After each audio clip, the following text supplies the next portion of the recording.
So that's our offer. We believe it's a fair one, with advantages for both sides. Yes, well, we're prepared to consider your offer, Ms. Chan, if you can accept some conditions. And subject to consideration by the board. Well, what are the conditions? Well, firstly, the price you're proposing, would that be variable depending on currency fluctuations? The issue is that we're in an unstable environment at the moment. The exchange rate could affect us negatively. Us too. True, but the problem is that we're tied to the US dollar. We could consider hedging against currency in both directions. That would be acceptable. Another problem we may have is that of supply. Our customers often need supply at short notice.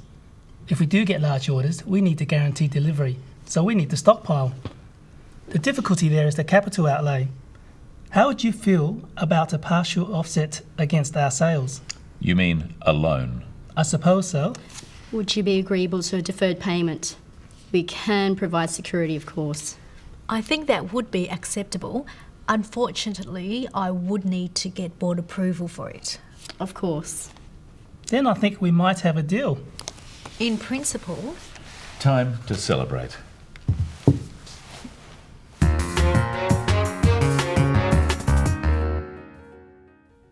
In negotiations, it's usual for each side to have conditions that make the deal better or safer for them. A condition is a change in the terms of a deal which is necessary before one side or the other agrees. Yes, well, we're prepared to consider your offer, Ms. Chan, if you can accept some conditions. And subject to consideration by the board. Notice that Victor uses language carefully. He doesn't say, "We agree to your offer." He says, "We're prepared to consider your offer." He is signalling to the other side that there is a chance for agreement by using the word consider, which means think about. He then makes this conditional by saying, "if you can accept some conditions." In English, using the word if in this way is called a conditional. Victor is saying, "We can consider your offer if you can accept some conditions." One part of the sentence is conditional on or depending on the other. The negative is also true. If they can't accept the conditions, Victor can't consider the offer. Notice that Sue adds subject to consideration by the board. Subject to is another type of conditional phrase. She means we can agree if the board agrees. Subject to is a legal phrase meaning only if or only after. There are a number of expressions you can use when giving a condition. Try them after me. Subject to the board's agreement. Conditional on the board's agreement. Providing that the board agrees.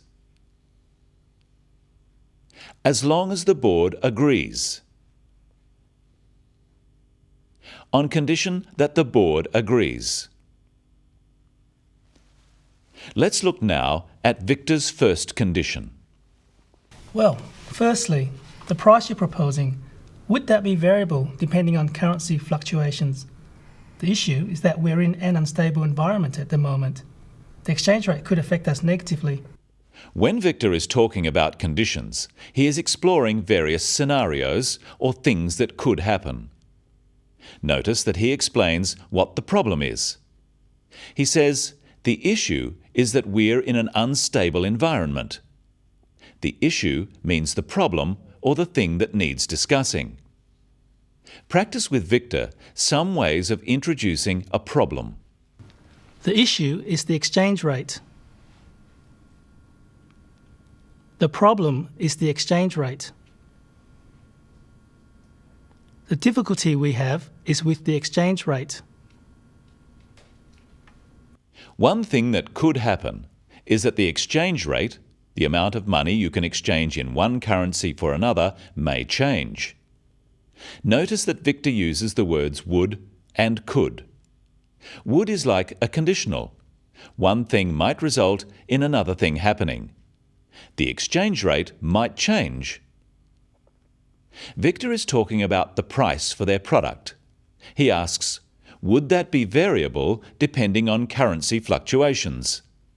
Fluctuations are changes. We can express this another way. If the currency changes, will the price change?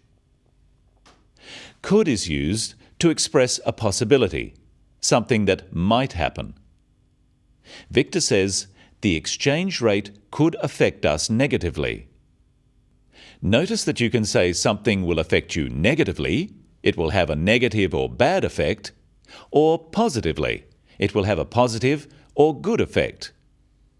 What is Lynn's response to this first condition or concern of Victor's? We could consider hedging against currency in both directions. That would be acceptable. Like Victor, Lynn is being careful. She uses the word consider rather than just agreeing. She's waiting until the whole deal is clear. We can give both questions and answers using these could and would phrases. Practice them after Lynn and Victor. Would you consider hedging against currency? Would you agree to hedging against currency? We could consider hedging against currency. We could agree to hedging against currency. Sue comments, that would be acceptable. Acceptable simply means able to be accepted. They can agree to this solution. Practice with Sue some phrases you can use to agree and disagree to conditions. That would be acceptable. We can agree to that. We would be agreeable to that. That wouldn't be acceptable, I'm afraid.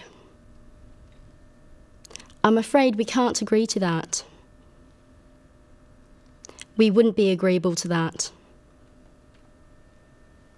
Notice that to agree with someone is to think they are right. To agree to something is to accept a proposal. What is Victor's second condition?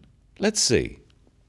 If we do get large orders, we need to guarantee delivery, so we need to stockpile. The difficulty there is the capital outlay. How would you feel about a partial offset against our sales? You might use the phrase, how would you feel about something, if you think it may be a difficult condition for the other side to accept. Sue puts this proposal a different way. Would you be agreeable to a deferred payment? We can provide security, of course. I think that would be acceptable. Unfortunately, I would need to get board approval for it. Sue uses the phrase, would you be agreeable? Would you be agreeable to a deferred payment?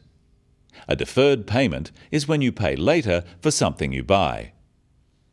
Lynn thinks this condition is acceptable, but she makes it conditional on board approval by saying, I would need to get board approval. Notice the stress on would. Practice some phrases you can use for this type of condition.